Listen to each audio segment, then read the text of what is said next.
Welcome to the Gigs Podcast. I'm your host, Nikki Sands, founder and CEO of Gigs, the professional career platform for the live event industry. On this podcast, we are talking to the very best in the industry to hear the good, the bad, the ugly, and the unreal moments of gigging life and lessons learned on the road.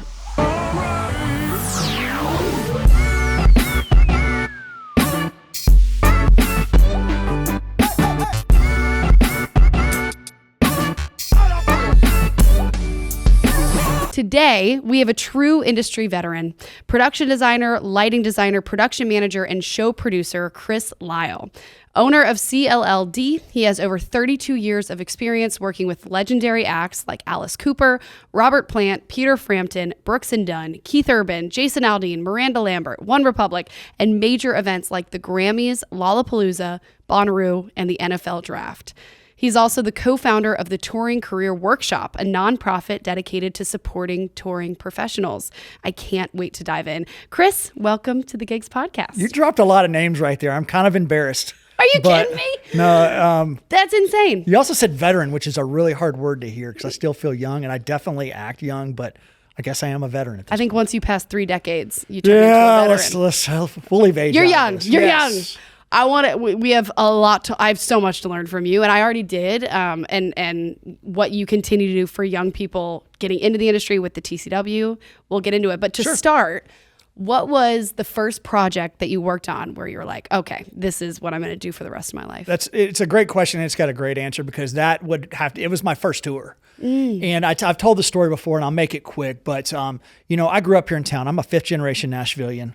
I try college, I drop out. I'm working at a place over off Nolensville Road delivering, it's called Stakeout. We delivered steaks and cheeseburgers.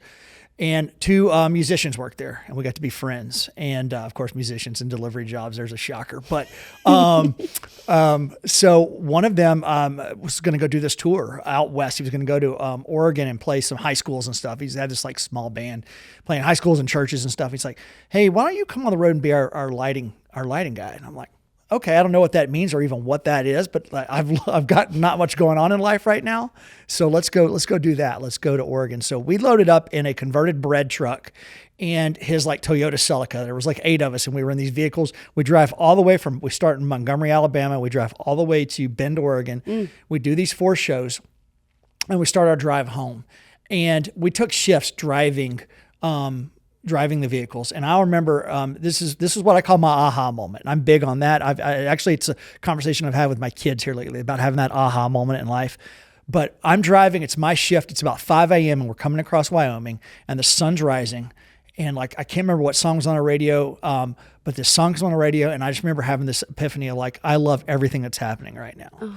And it's just like this, we just got done doing these 4 shows and I always loved music. I always loved art and creativity and I always loved travel. And so all of a sudden these 3 things, boom, and this big picture moment happened. And that was my aha moment. I was like, this is what I want to do. And that was May of 1991. And did you stay in lighting? I did. I stayed in lighting. And at that time, especially growing up here, it was just, at that point when I got home, I was like, okay, do I want to go back to delivering stakeout or do I want to go dig into this? And honestly, at that point, you didn't go to school for it. You went to the clubs. I went to clubs that don't even exist anymore, like 328 Performance Hall and Ace of Clubs, and would run lights for the local bands. But I would go visit local lighting companies and just dig in to and get my hands dirty and try to learn it. And honestly, I call that my college because that's where I paid my dues. That's where I had to learn the basics that got me to start being able to make this a full-time career, which I was able to do in 1995. Woo. Okay, full-time. What does that look like for you? 1995. What is 1995? Yes. So let me tell you what happened in 1995. So I'm doing these odd jobs around town. I'm working at McDonald's. I'm working at Sears, putting tires on cars. I'm doing land surveying. I'm doing all these things I had to do, then going and doing lights on weekend.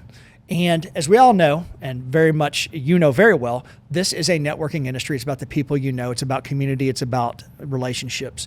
One of the sound guys that I had been touring with and doing shows with texted. I'm sorry, he didn't even text. He beeped me because that's what we had then. I got a beep on my beeper. Yeah, kids, look that one up. I got a beep and it was like, hey, call me. So I call him and he's like, hey, I got a tour for you. You've got to leave. This was like on a Tuesday. He's like, you got to leave Sunday and you're going to be gone for about 6 months straight. And I was like, okay, what is it? He goes, you're going to go do this Walmart Country Music Across America tour. And it's exactly what you have in your head right now. Yeah. That's exactly what it is. And so I quit 2 jobs. I got rid of my rental duplex, put everything in storage, said goodbye to my family and my friends, and I went to Texas. Wow. And started this tour. And I did 181 shows in a row, nonstop, without a day off, on the Walmart Country Music Tour. And it was amazing. And it was amazing. We played parking lots in Texas in like the summer. You want to talk about hot? You think Nashville's hot today? Like, whoo, that was crazy. But the beauty of that tour was that this was, this is 95. This is when country music's like booming. This is Garth Brooks and Brooks and Dunn. Like, all the great things are happening. And at that time, the record labels would send out 2 new acts every Monday. So every Monday we got 2 new bands that would come out. So for me, as this kid that wants to get in this industry, that's 2 new TMs, 2 new PMs, 2 new bands that I'm meeting every week. And that's one of the first lessons I learned early on is networking, getting in there and meeting people and establishing a relationship.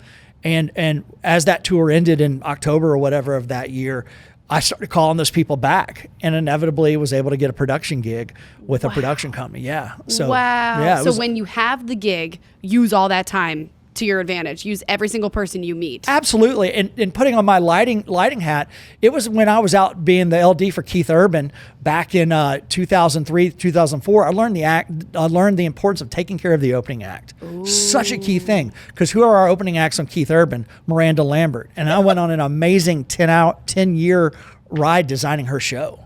What? Just so many great memories with her because she was the opening act, and I went out there and took care of them, made sure they felt like they had a good show, and again, established a relationship.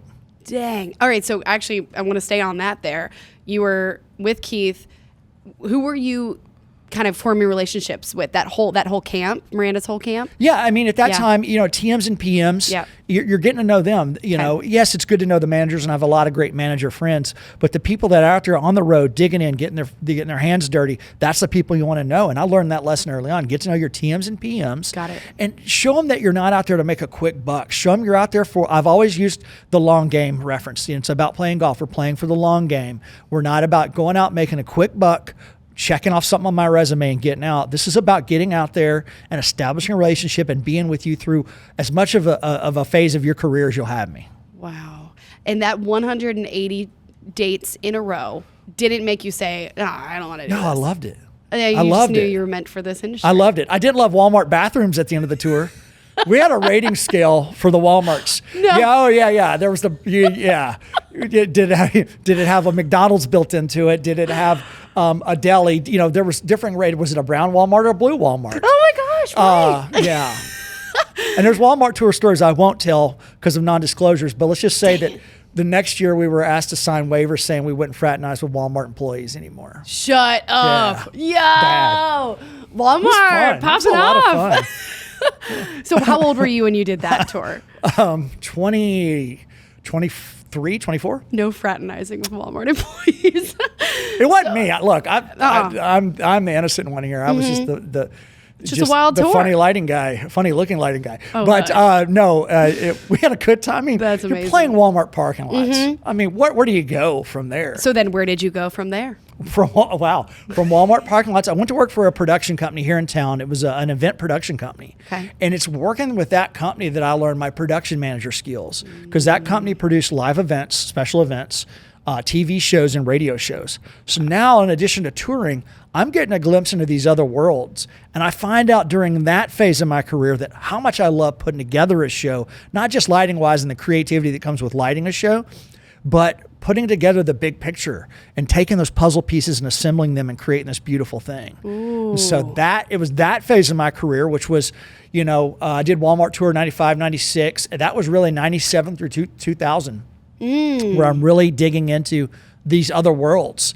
What was your favorite part of, was it, can you take me through what that even looks like of creating a show and working with the client and making it for them? What is that process like? It's about managing expectations. A lot of times people's eyes are bigger than their stomachs, so they want these grand visions, but yet have the budget of the quickie meal there, the value meal. But really, it's about thinking through logistics. I learned early on in my career, you've heard this, it's all about loadout. And really, as I'm putting together an event, I'm thinking about how efficiently and safely, Huge. Do we get this event up, make it look as good as it can and get it down? Because ultimately that'll save the client money, and again, keeping it safe, looking at all those factors. So, but I love it. I love looking at all the aspects and interdepartment relationships and why we layer in certain things in a schedule over others, Like what? For instance, you're not going to go into an arena tour, and I know we're talking about special events, but you're not going to do an arena tour and dump backline before you dump rigging. It's all about correct order. It's and all why? about... This is just to everyone listening. Because... what's the order? If I'm talking to somebody that had no idea about our industry, yes. You're going to come in first thing in the morning, you're going to mark the floor, you're going to dump rigging, because rigging is what supports lighting, video, audio, all those things that we're flying from the local venue. So until all that stuff flies, what you have is a cluttered stage that you can't put risers and band gear on. So it's all about getting in there and getting those things that fly above head height, getting them up and out of the way. So then you could take care of the risers, the backline, the carpets, the decor, the scenic pieces on deck, and letting those focus. And so it's all a puzzle. Why is a loadout so much quicker than a load in? Because we have such amazing, underrated, undercredited people in our industry, and I love them dearly. And I mean that. I know that's the cheesy answer. The real answer is because it's quicker to go down than it is to come up. I mean, it's about half the time if you look at it realistically, if not even more. That and the roadies want to get back to the bus for the hot pizza, and what 3 or 4 hours sleep they may get that night. So dang, interesting. Yeah, somebody once told me loadout is an Olympic sport. It's its own sport. It is. Yeah, and it's quick. Oh, it's quick. It's insane to see how quickly, especially with stadium shows and getting to the next. Anyways, can we talk about actually what was the largest production that you ever had a hand in putting on? Oh my gosh. From a lighting end or production manager end or anything? Anything that you've, Oh my God. I mean, I'm so blessed to work with some really great clients, and I've done some great things over the years. I mean, tour wise, some of the Miranda Lambert tours will always be special to me. There's some Jason Aldean tours, but even, Brooks and Dunn, but projects, putting together, I got brought on to take over production managing the River West side of CMA Fest this year. Yes. After Greg Pittman retired, who did such a great job for so many years. That's a big project. And, you don't know what you don't know. So you jump into a project like that and you start diving in and putting, it's 6 stages spread over a 6-block grouping of downtown. And there's just a lot of logistics to think about there. So that was a big undertaking. What was your role in that? We did production management. My company did production management over River West. Kurt Jenkins handled the stadium across the river, and we each had mascots. It was fun because Kurt started his load in about 2 weeks before me, and it was right when the cicadas were out, and so they were the cicadas. And on my first load in day, I had a snake crawl up by the stage at Riverfront, so we were the snakes, and we were the snakes and cicadas, and that became like this source of jokes back and forth to each other. And I may or may not have sent them a cooler of rubber snakes at the end of loadout. But anyways, we're getting way off topic. Well, also that really dates that CMA because this year was the year of the cicadas. It was. That was a terrifying, horrifying. Yeah. Scary. Mowing the lawn was scary at that. Yeah. Okay. To get into concert design, production design, lighting design, what are the stages of putting a show together? Absolutely. So initially, I'm going to meet with one or several types of people, and every artist is different in who I'm meeting with. I could be meeting with the manager themselves, the tour manager, the production manager, the business manager, or even the artist has been a part of some of the initial conversations. And again, it's either one of those or a combination thereof, or sometimes all. And each of them have their little aspect of the tour design that they want to speak into. But out of those initial meetings, I'm coming away with several things that I need to know. What size tour is this? What size venues are we playing? Are we playing arenas? Are we playing sheds? Are we playing theaters? Are we playing clubs? Are we playing stadiums? And then, because, as we all know, budget is such a big factor these days, I'm asking about, have we already determined a weekly budget for lighting, audio? I mean, not audio, but video, set manufacturing, set rental. But I'm also asking, how many trucks do you want this to fit in? Because adding a truck onto a tour can significantly increase a budget line. So I want to make sure I design within the amount of trucks they've already pre-allotted in their initial budget. And then on the creative end, what I like to do is ask the artist for keywords. I ask them artists for keywords. What do you want your show to feel like? And usually they can come up with a couple of keywords that really help me dive into the creative side of what that show wants to be. Sometimes if they're struggling with that, I'll ask them, what are some shows you've seen recently and that you liked and why? And they'll list off names. I saw Justin Timberlake and I like this. Those kind of things are happening. Those conversations. So I'm absorbing all this information, all the logistical stuff that's practical knowledge I need to go do my job. And then what I do is I go back and I start drawing. I start doing drawings and renderings. I get that back to their team for a first pass review. And out of that usually comes some notes of, hey, let's change this, move this, add this, cut this, those things. Second pass. And then usually after a pass or two, we're at the design. Wow. And then this is where the real test of comes in, because I always hate selling an artist on something creatively and then having to tell them, well, we can't do this because it's out of budget. Because then what we're doing after this design's approved is we're going and we're writing RFPs and we're getting things bid out. So at the end of the day, we see this budget of all these line items of this design, from manufacturing to rentals and crew, and what does that come out to? And hopefully we are at or below budget. Otherwise, you start having hard conversations and they're like, well, you knew the budget. Why didn't you stay within the budget? And those kinds of things. And so, we work through budget. Once we land on what that final design is budget-wise, we pick our vendors. The vendors are chosen. I usually meet with the vendors, talk through the actual nuances of the design, the actual construction, paint treatments and lighting placements and which way you want the light to face, and just these conversations we're having. Inevitably, we'll go and start doing some programming offline in what we call previs.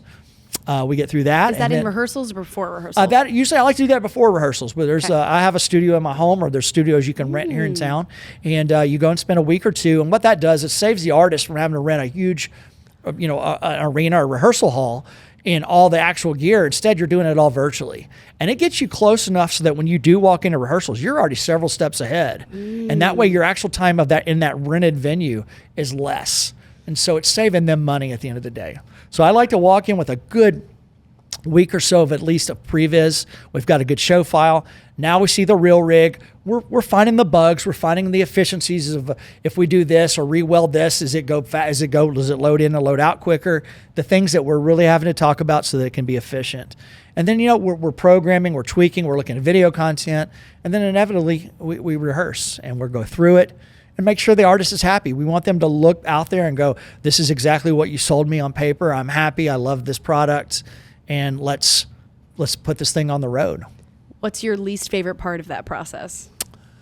Oh, man. I don't handle rejection well. It's something I've always struggled with. And so I always get nervous when the first round of notes come back. Like, that fear of how much because we all, even, I don't know how much me and my peers will admit on a podcast that they deal with this, but we fear failure and rejection, and that's just one of my little struggles and hangups. But that's probably the hardest part. Past that, I love it. I love walking in during rehearsals and seeing everything you've stared at on paper or computer screen. I love seeing it come to life, and there it is, and it's real. Wow. And hopefully looks like what I sold them. And it is their vision, and you get to bring their dream with your own creativity to life. Again, yeah. Wow. Art, creativity, music, travel, it's all right there. I'm curious, and this might be a weird question, but something like Miranda Lambert, say, what are some words, or any artist, what are some words in that initial phase do they give you that helps your creativity? Yeah. One of my favorite tours I did with her was called the Platinum Tour. And right off the bat, the album was called Platinum. So right off the bat, you've got a theme buttoned up for you, handed to you right there. Yeah. And really with her, it was her and I actually working together. And I remember she sent me a picture because we were going to do a big upstage video wall. But she sent me the picture of this really cool picture frame she liked. She goes, how can we incorporate this into the design? And so we did. We take that and we make it real. We make it a physical picture frame that frames in the video wall. Whoa. But because it's platinum, the picture frame has some real cool colors and textures, and we're doing some fun things on the picture frame.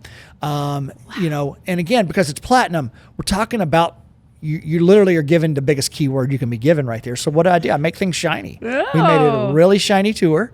I love that. I got to play with a lot of silvers and reflective materials, and it was such a cool point in her career too. It was a lot of fun to put together. Wow. She was very collaborative on that. It was a lot of fun to work with her. You're just making a whole experience for people, and it's so crazy too that fans just don't even, I don't think, wrap their heads around how long it takes to put that show together. But you know what? I hope they don't. I hope they don't wrap their heads around it. And I've said this, and this is the cheesiest thing I'll say today, probably the second cheesiest, but I mean this, and I mean this, and I say this to every LD when we kick a tour off. Part of the LD's time every day is doing what we call their focuses. They're adjusting the lights in these different positions so that night they're aligned to where we need them to be in comparison to the stage. And one of the focuses you end up doing is you light the audience at some point. It's a fun thing. Yep. It's immersive. The audience feels it. The artist sees them. It's, there's a couple reasons we do that. But I always tell the LDs, it's like, make sure you light every level, the 300 level, the corners and all that. I said, because you got to keep in mind that tonight is somebody's first concert. This could be somebody's last concert. This is somebody's date night. This is something somebody has saved up their money and made sacrifices in their life to be here tonight. So let's make sure we get this whole room and make them feel involved. And so that just made me emotional. It's true. That's the magic of it. It's the magic of it. There's so much care for that because fans are actually performing there too. You don't just randomly go woo, but you're performing with them and wooing with them. And that's, not to get off topic, but look at like Taylor Swift. Like, I didn't go to the tour. Mm-hmm. Man, I have so much respect for what she created because those fans came in and they leave immersed. They have an immersive experience. They're singing in every song. And again, based on her fan base, that's a lot of people's first show. Right. They set the bar. The bar is set high, which hurts people like me trying to, I can't, what do you want me to do? But man, she's done such a great job of making that audience feel immersed and just a part of that show. I love it. Ooh. What's your favorite part of a show if you go to a show? House lights going out every time gives me chills. That moment, the house lights go up because it's that physical feeling. You go from light to dark, but it's that sound the crowd makes because they roar. They know what's coming. There's something about that every night. It still sends chills up my spine. I love when house lights click. Have you ever lost the passion and love for this industry and the job? I have bad days. There's, I don't know how many of your podcast interviewees talk about it, but there's dark sides to our industry too. There's hard things. I'd love to hear it. There's hard, and I don't want to dive into it because I also, I want to be remembered for keeping things positive and light. Yeah. But I will tell you, there's a dark side of this industry, and I will tell you, it's a very competitive, and what I do is very competitive. It's very cutthroat, and they call it music business, not music friends. And it's hard to say that. But in my 33 years now, I mean, the number of true friends I have is not as many as I would hope because it's just hard. There's a lot of greed in this industry, and that's what I hate. And there's times I get down. You lose a client, and you're like, why did I just lose this client? And that's the stuff that hurts. And then you see who you lost it to and why, and that's it can get backstabby. And, Yep. We won't dive into it. No, it's no point. There's too many great things to talk about. True that. Why don't we talk? I actually am really curious with your 3 decades of experience. What have you seen the most changes in? If it's technology or if it's in the production itself, and how have you been adapting to those changes? Wow, that's a great question. And I've been fortunate that I got to split a big shift in our industry because when I came in, it was analog. It was the fixtures we used in lighting a concert were par cans and Licos. You're going to have to Google what those are. We shifted from the analog to the digital.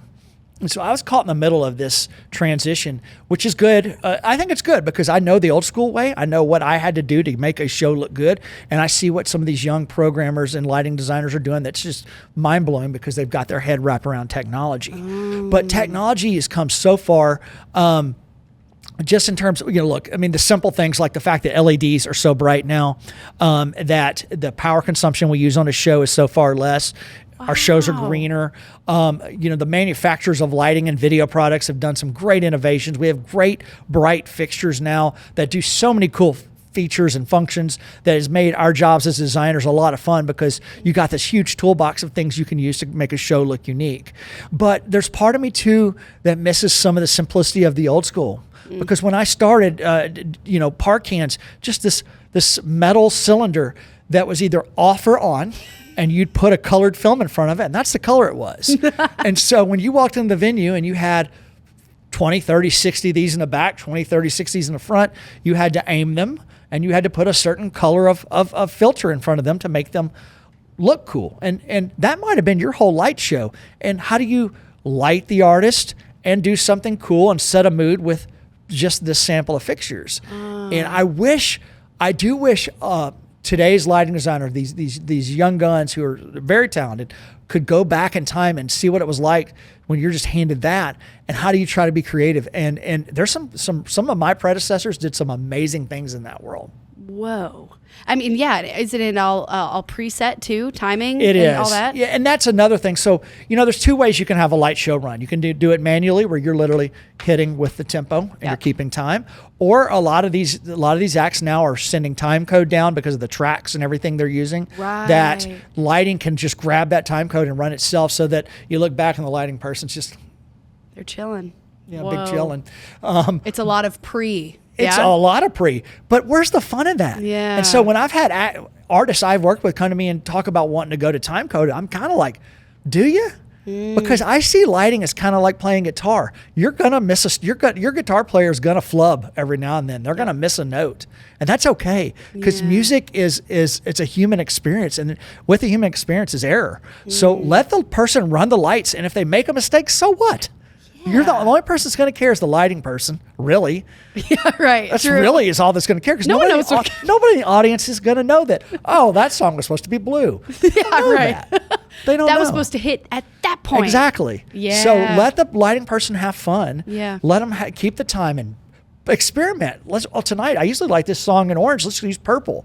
Have some fun. Go with it on the fly. Yeah, changing up the mood. Change it up. So, I'm thinking lighting specifically. I guess you guys used to have spotlight operators, or is We that still the do. venue? Yeah, We do. And that technology's changed too, Follow Me, is that the new technology? Yes, all the kids and their fun toys and gadgets. And so where we're at now with follow spots, in the 70s and 80s, the follow spot was such a key integral part of a show, and a follow spot operator was its art form. When you rolled into Chicago or Moline or Dallas, the spotlight operator was paid more for that 4-hour show call, because that was a skill. And the lighting directors knew how to use the colors and the filters in combination and do these cool zooms and stuff, so that spotlight wasn't just this big white, goofy thing. It was a cool, creative part of the show.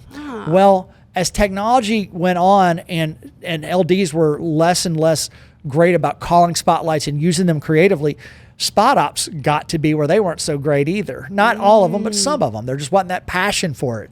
And so with that, we've kind of seen this emergence of follow me and robo spots, and this automated follow spot system where, one of two things happens. The artist can wear a belt pack and it'll follow them, or you still have a follow spot operator, but literally all they have to do is look on a video screen and put the little hash, the target on the artist, and just follow them. And the lighting director's out there turning it off and on and changing colors. It's like a video game. It is. It is. Huh. Yeah. That doesn't sound very live event. No, I mean, there are a lot of upsides to RoboSpots, and I've actually, we've been using them a lot on our shows. There are some things I really love, but yeah, the art of calling follow spots and using follow spots is not what it used to be. What are some technological advances that you are liking, that you're grateful for right now? Just how bright LEDs have gotten. When Cool. LEDs first jumped in the market, they were kind of like, okay, this is cool, but you're still not outshining these gas discharge lamps, which are what a lot of our big concert moving lights are. These big gas discharge lamps that are really bright. Yeah. Well, now LED is killing it. Wow. And then also, and I work a lot in the festival space these days, and the fact that a lot of our fixtures are rain and dust resistant or proof is such a great thing, because where we used to worry about lights getting ruined if a pop-up storm came by, now they're good. That's and you can crazy. keep rolling. Yeah. Thank God. Oh yeah. Yeah. Yeah. Okay, so in the festival world, can we talk about that? Let's Crazy talk about weather. festivals. Crazy. I mean, muddy, gross, urine everywhere. I worked with a Bonnaroo once, and I was like, this is gross, but also the coolest community experience ever. Why is that where you find yourself mostly in festivals now? I want to say Bonnaroo, and I know what you're talking about. Bonnaroo has a smell. You just know it if you're there. It's usually people based, but I love Bonnaroo. Yeah. There's something about Bonnaroo that's special, and I don't know if it's because the kids are just high or whatever, but they're you go there and everybody's just good. Everybody's good. Yeah. We're good. We don't see fist fights at Bonnaroo. Then I go to Lollapalooza 3 weeks later, and it's like a World War III. And really? No, but and I don't know half the bands at Lollapalooza. But anyways, right. No, festivals is just something that's happened in my career. We go through career shifts, and touring design I still do 2 or 3 tours a year I'll put on the road. Nice. But festivals have made their way into my career about 7 or 8 years ago, and I really come to embrace them and love them. There's some downsides, and really the downsides are not all of them do I get to be creative. A lot of them, it's more about being functional so that as the artists roll in, they have a good base lighting system to which they add their touring lighting system to. But what I love is I parked in a hotel or Airbnb for a week. I got a washer and dryer and a little kitchen. I can go to the grocery store. Yeah. But I've also developed my festival family. How when we're on tour, we develop our tour family, and you're close, and you have your good days and bad days, and you want to punch people sometimes. But I've got a festival family now too that I love, that's on a lot of these with me, and it's a good group of people. And as I've hit my my 50s here, it's kind of a pace I like. I like this and we're doing them. And it's like, I think I counted the other day, we will do 22 festivals this year. Dang. I won't be on site at all of them, but we have our hand in 22 festivals. And in this lighting and production and all of it? Most of those are lighting. Most of those fall on the lighting and production design side of things. The ones that I really production manage, of course, are CMA Fest, which I was talking about. And then July 4th and New Year's Eve, of course, are my babies here in town. I love those. But no, the rest of those are all lighting based. Cool. Yeah. Gosh. I want to talk about your work with some legends. Sure. Alice Cooper, Robert Plant, Peter Frampton. What was your involvement with them, and what was it like working with these giants? I mean, all 3 of them, they're all super great. They're as great as you want them to be. The one I spent the most time with was Robert. Robert was the last tour I physically did before I retired from the road in 2014. Wow. 14 was my last time of touring, saying, hey, I'm getting on a bus. That's when I stepped off the road. It's a pretty good last tour. Oh, it was my mic drop. I'm like, if I'm going to mic drop, I'm going to do it Plant. Yeah. I'm going to mic drop with Plant. Frampton and Alice Cooper were more in just design roles and great experiences, and got to do some fun things with them. Especially Alice is such a creative show and get to do some really weird, spooky things, but fun. Yeah. But Robert, I love telling this story because it's the way his whole demeanor set the tone for the whole tour. And I did 3 years with Robert and in 2 different versions of the band. The first version of the band was called Band of Joy, and it was kind of an Americana project. We had a lot of these Nashville legends on the road with us, like Buddy Miller and Daryl Scott and all kinds of great people. Well, we rehearsed the show, and then we go to Memphis for the first show. And we're playing a theater in Memphis, and I walk into catering on night of first show to get dinner. And at dinner, as Robert and Buddy Miller are sitting at a table, and I go through the catering line to make my plate, and it's just us 3 in there. And I'm like, I'm not going to be that guy. I'm going to go over here and just going to, he's Robert Plant. Just going to leave him alone. So I go to sit down at another table, and Robert goes, no, Chris, on this tour, we all eat together.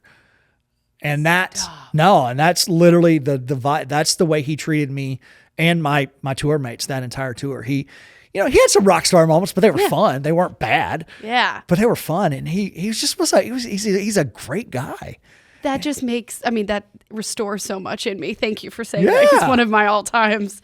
Wow. Yeah. He when that leg of the tour ended, I had rolled from so I started out as just lighting designer, lighting director. We took the tour across the U.S., then we took it to Europe. I got asked to also PM the tour. So now I'm PM LD on a European tour. We do these 12 or 13 different festivals and all kinds of shows. It was tough. It was a tough tour. So touring Europe can be tough in that world. But we wrapped the tour, and the last night of the tour, we wrapped kind of in a suburb of like Birmingham, England. And Robert comes up to me after the tour, and he hands me an envelope and says, Don't open this until you get on the bus to head to the airport. And I did, and I got on the bus, opened it up, and it was a handwritten note from him, and it's framed next to my laminate in my office. But it's the sweetest note. It says, to Chris, my amazing new friend, thanks for all the memories, Robert. And then a check from Robert, signed by Robert, a bonus check of a very considerable amount. Oof. Was very grateful at that time. Like that's the kind of, was very grateful. That's the kind of leader. I mean, and that just trickles down. Oh, it does. Only imagine. When you get treated like that, you just want to work harder, right? And make sure like you want to give them that respect back. Wow. Hey, it all starts at the top. Every act, it starts at the top. Yes. And that's how you retain and keep Yes. all your good people. Yeah. So I do want to hear about what's the difference between especially production managing in Europe versus America. Have you had Zito on yet? Not yet. Oh, you got to have Zito. Zito's like the encyclopedia of touring across the world. Love him. He's one of my best friends. Oh, yeah. My experiences were pretty, limited. I will tell you that just touring over there, we hit 12 or 13 different countries, including we hit Russia, we hit the Ukraine. It just, the language barriers, the power, finding the right gear, getting what little gear we carried where it needed to be to all these shows. Buses are different. I had a great time, but if I was just LD, it would have been the best tour ever. PM was tough. Really diving into the logistics of moving this show across. I bet we were 8 or 9 different countries over those 13 shows.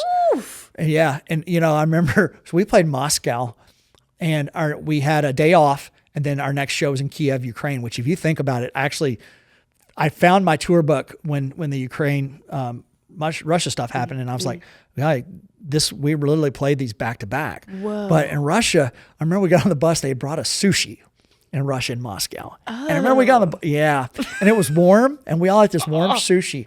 Needless to say, we get to the Ukraine border. It was a very long border crossing. And it was very, very long border crossing for a lot of reasons. Oh, no. It was very, but anyways, 4 hours at the Ukraine border. After passing off a couple T-shirts and some things, they finally let us through. That was the worst day off because we all had eaten warm sushi from Moscow, which don't advise that, kids. Stay away from the warm Moscow sushi. They just want to give you guys food poisoning. Man. In Ukraine. Yeah, right. Yeah. Listen, I think it was, we were probably a weapon of war at that point. Exactly. Oh my gosh. Wow. So who is responsible for getting all the customs and getting through for Europe? You're going into new countries every single show. Who is responsible for all that? Because I know as PM, you're also having to recount everything that's in every single truck and everything that's in every single road case. Sure. How does that work? Oh, wow. Man, I wish Zito was here because he would. Okay, we can get it. No. Okay. My quick answer is, the tour manager's handling all your anything travel related, customs, visas, and all that. Your tour manager's taking care of that. But when it comes to the manifest and anything gear related, I'm the one working with our trucking company, with our shipper. At that time, I think we were using Rocket, and dealing with manifest and carnets and all those documents that you have to have in place to jump country to country to country. And honestly, if you get a good equipment, there's several of them great that like Rocket that, they'll handle a lot of that for you so that literally you show up at the gig, a truck pulls up hopefully on time, and here's your 30 road cases. And then they pull back up at 11, you give them back to them, and you see them 2 days later in Paris. You just hope you see them. You hope you see them 2 days later in Paris. Oh my gosh. Where do you prefer touring in all of the world? You know what? I'm going to name drop just because you already did it. So let's just keep on that theme. My favorite place I'd ever been to for years was Australia. And Australia still holds an amazing second. I've been over 4 times, twice with Keith, once with Leanne Rimes, and once with Robert Plant. And I love Australia. Then I had the opportunity to go to Japan with Quincy Jones. Okay. Icon. So Quincy Jones puts together this all-star band, this variety show. We go to Japan and South Korea, and we do 4 shows. Whoa. And I fell in love with the Japanese culture, the people. It was such a great experience. Wow. And I want to go back. Now, I wouldn't say I toured Japan. We did 3 shows two in Tokyo, 1 in Hiroshima. But it was such a great experience. This is, a beauty of this job is that you get paid to see the world. Yep.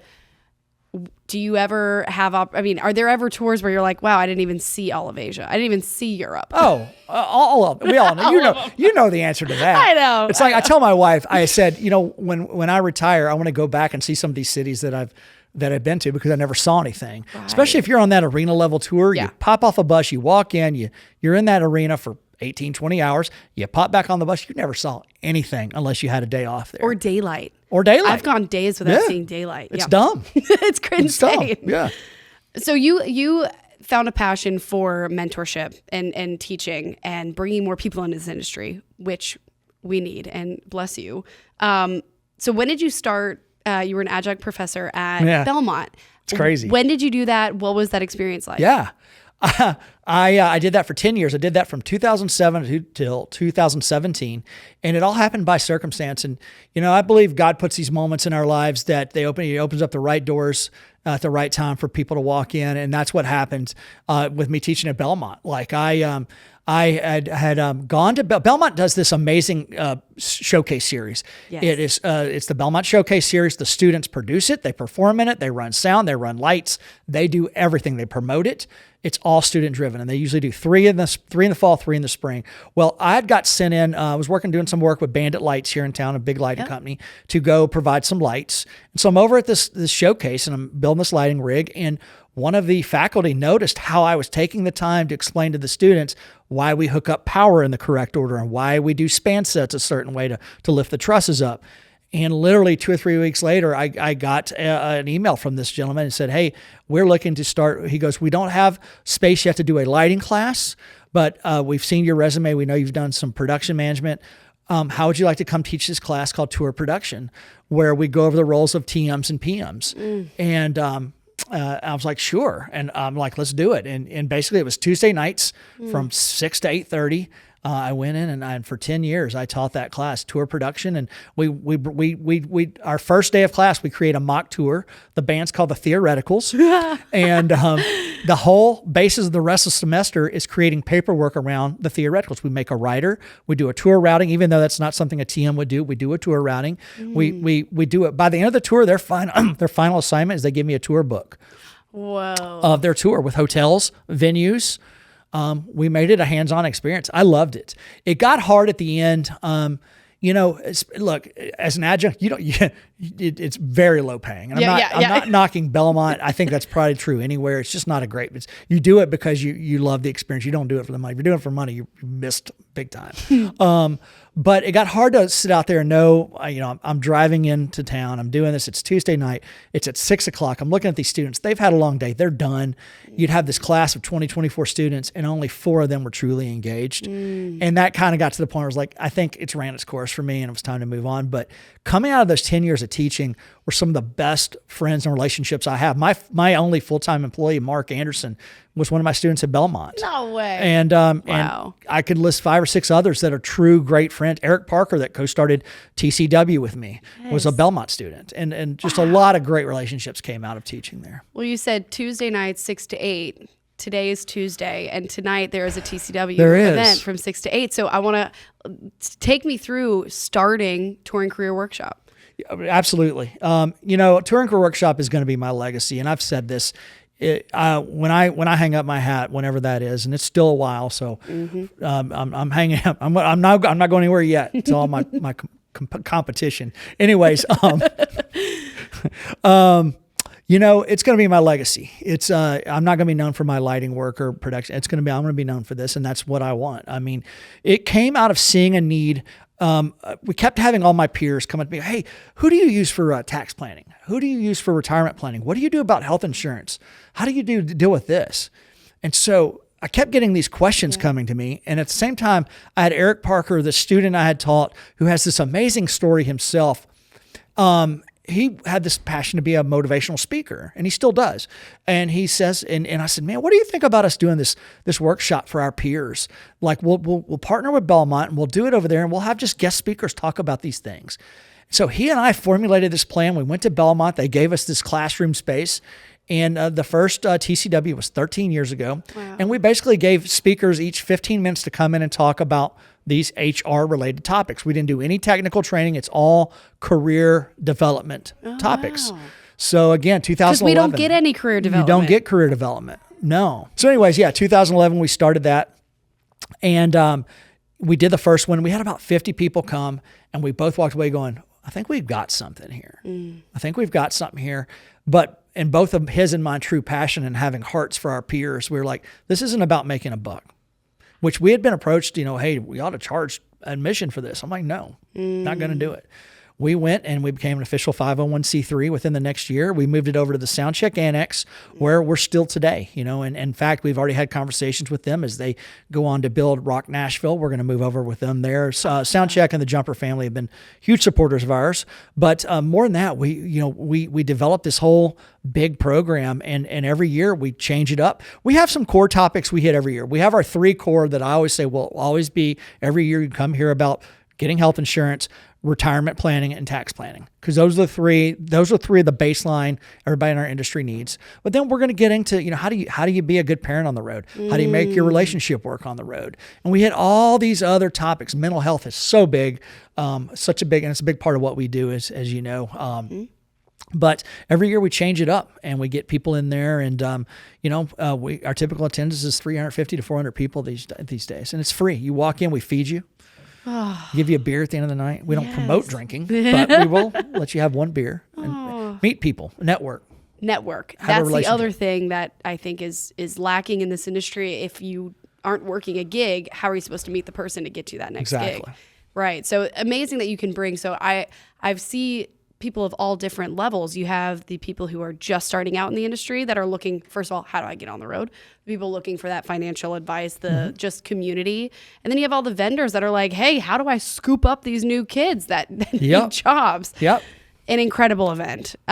So 13 years, how have you seen it change throughout the years, and who have you gotten involved that you think have been really big? Oh my God, players? I couldn't even name them. We've had even our keynotes. We've had amazing keynotes over the years. Everything from Michael Strickland with Bandit Lights and Scott Scoville with Moo TV to Jim Digby. We had Baja before he passed. Baja, legendary production manager here in town. Ed Wanabo with Kenny Chesney. We've always had great keynotes, and every year, again, we have our board of directors, and there's 13 of us on the board of directors that range from artist employees to vendor employees to promoters to manufacturers. I mean, they're across the board, and we all sit down and in our board meetings, we plan, how do we make this year feel new and different? What's our theme this year? And try to change it up, because that's the thing about our workshop is we want repeat business. You can go to Touring Car Workshop, last year and hear one set of topics, come this year and hear something totally different. Wow. And this is nonprofit, so you guys 501c3 take on donations and we're funded by sponsors and donors. We launched a huge donation drive last year that really helped us greatly financially. We were able to hire our first 2 part-time employees, which has been such a huge thing for us because, again, I don't take a salary for it. Nobody takes a salary for it. So it takes a lot of time. I'm not complaining about that, but it does. Yep. So the fact we were able to bring on Kara, who's our general manager, who's just doing a great job, and then Casey, who's overseeing our All Access program, which is our mental health initiative, which is I'm so proud of what that thing is doing. Can you talk a little bit about that? I would love to talk about mental health in our industry. Yes. Yeah. I mean, it's it's such a hot topic in our industry right now, but we Thankfully, we have to talk about it. And it's not taboo anymore. It's okay to talk about this, but in 2014, we started what we call our standard all access program. That program is simple. We pay for 4 sessions per year per person. You go to our website, you pick a counselor, make an appointment. They send us a bill. We don't know your name. We don't know what you talked about. We've had that program since 14. We've added a ton of counselors. I think we're up to about 20 or 30 counselors on there now, like a ton of counselors and therapists all over the country. And then last year we opened that up to spouses and partners too. Oh, because we can't forget the people that are at home. They've got stresses and stuff too related to our careers. Mm-hmm. But last year, one of our board members, Brandon Sossman, is a director of production for C3 Presents. C3 promotes Bonnaroo, Lollapalooza, Austin City Limits, a lot of big festivals. He came to a board meeting and said, what about bringing this on site? And this was our spring board meeting. This would have been April of 23. He goes, I want to bring this to Bonnaroo. And so in 2 months, we put together bringing this to Bonnaroo. And Bonnaroo 2023, June of 2023, we had 24 people come through for counseling. Oh my gosh. And that number may sound small at first, but you think these are people that didn't walk in weeks ago making an appointment. These are people that in the spur of the moment or within a day's notice were like, I need to get in and talk to somebody. Man. And so we knew coming out of that, again, we have something special here. How do we make this thing grow? And this year alone, we've already been at 9 festivals. We've got 2 or 3 more coming up. CMAs, ACMs, both have become huge supporters of what we're doing. We were at CMA Fest. We'll be at the CMA Awards. Bringing counselors on site so that, again, if you get that call or something happens at home or you're having an anxiety moment, You go talk it out. This is so huge. It's big. This is it's not just talking about it at conferences or with fellow peers. It's actually doing something about it. Yes. Because it is a hard industry to live and work in, and you don't want to leave it. So how can you make it better while you're in it? That's it. That's what I'm saying. And I'd rather that be my legacy than how cool, and I love you, Miranda, but how cool the Platinum Tour looked. Totally. That's my legacy. Yep. What were some of your biggest challenges that you ran into? Maybe it was something where you're like, man, I just need to switch this up. This isn't working for me anymore. Or, something that you ran into, an issue that you had to overcome in this industry. So in 2020, we had this pandemic. Oh yeah, I've heard about that. That's the easy answer is like, gosh, talking about having to rethink your life. Yeah. We won't go into that because we don't need to talk about the sadness. We all have our trauma that we got from that, and we all made it through it. So congrats for being here, all of us. True that. But look, careers are like lives. They have seasons. I've had seasons in my life. I've had up times, down times. And my career's done the same thing. I've had times where things felt like it was gelling, and the train was rolling down the track smooth, and we were doing a great place. And then I had these seasons where I lost a few clients, and again, you don't always know why, but it's hard. It's hard. And again, as somebody that really hates failure, you started analyzing yourself and going, what did I do wrong? What could have I done differently? When in reality, the lesson I've learned along the way is there just is turnover in this industry. Yeah. And yes, I've made mistakes. Let me get very straight. Especially when I toured, I was a king of screw ups. But sometimes artists just want to make a change creatively. Sometimes if you do a tour for 8, 9, 10 years, it's in the artist's defense, they want to get a different look at the creative side of the tour. And so having to accept that as reality and go, okay, I didn't do anything wrong, but it's time to move on creatively, and just take that lesson and you go out and you hustle and you get the next gig. Get the next that's meant for you. Yes. Last kind of topic I wanted to get into. This job takes a lot of your time away from your family, away from doing things that you might want to be doing. You're in long days, long weeks, long months. How do you balance your time with your family? How do you make that count? This is probably one of the most important questions you've asked today. And I hope people watching this or listening to this know that this is the struggle of our industry. And I'm very candid about my life. I'm on my third marriage, and I talk about that. And was I at fault completely for the dissolve of the first two? No, it wasn't completely at fault. There was fault on both parties. I believe in forgiveness, and I believe in you move on. And I'm now with the person I was meant to be with, but the struggle is real. And finding that balance of home work life is probably one of the most important scales you'll ever be able to work with in your career. It takes time, it takes patience. I'm a father I've got one biological child and 3 stepkids. So we're a family of 4. We're a blended family of 4. Right now I'm in a very fortunate position. My wife has a work from home job. And so we've gotten into this great groove, again, talking about festival life, where because she works from home and I use Southwest as my credit card, we've got companion pass. No. So she comes and works at the hotel or the house and does her day job. And then she comes over to the festival, and my festival family knows her and loves her. And she comes and we have dinner together and watch a show. So I'm in a little bit of an anomaly because not everybody gets that luxury, and I recognize that. But I've always told people, especially in the touring world, you've got to help your spouse or partner. You've got to diminish that idea they have in their head about the reputation of our industry, the partying lifestyle. Mm-hmm. Yes, are some tours parties? Yes, they are. Are they every night? Not necessarily. But you've got to put a lot of that at ease and get a lot of those thoughts out of the way, because that's what causes a lot of marital problems, is either acting on that party lifestyle or letting your spouse really believe that is how life is on the road. And so being honest with your spouse and including them. And I always advise, even when you're in that arena, make sure you call home and make sure you talk, even if it's dumb, talk about what catering was today. I mean, your day on a touring life may be pretty uneventful. We loaded in the show, we took down the show.